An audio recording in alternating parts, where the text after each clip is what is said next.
This is my ladle. It's just a piece of 4-inch square tubing with a cap on the bottom.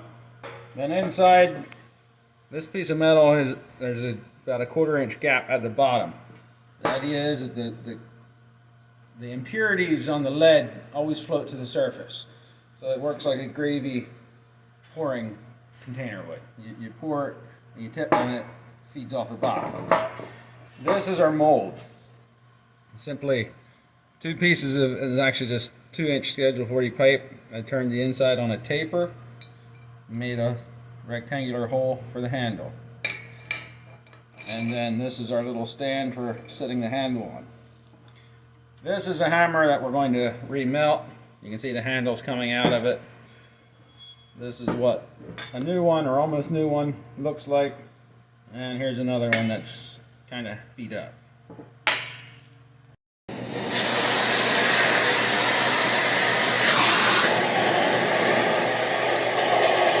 I have some lead in here from the last time. That is hard. I need to soften that up first before I start adding more.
So here's the handle from the hammer I just melted down. Set that in my mold. Put that like that.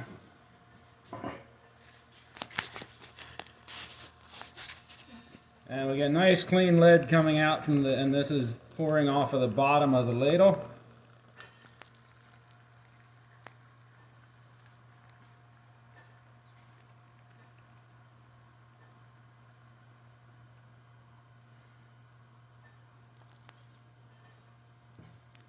Okay, so I added approximately 50%. The hammer that I just melted down would have been refilled this probably about 2/3 of the way.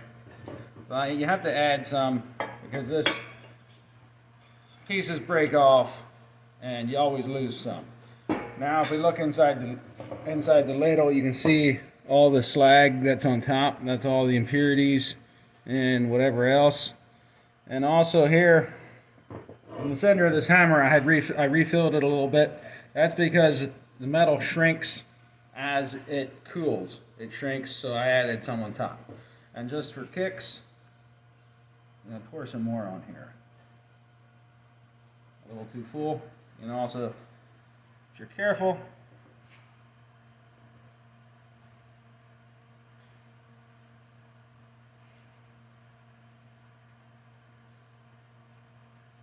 you can make your initials.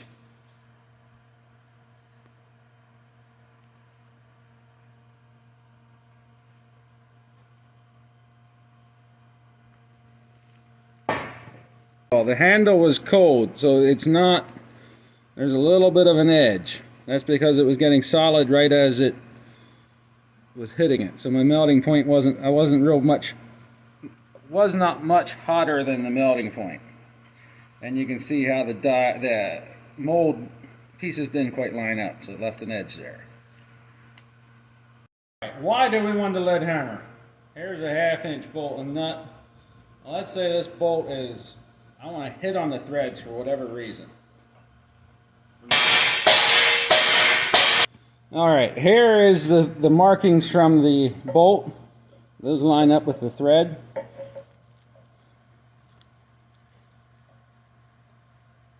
Here's the mark from the vise jaw where it chewed into it.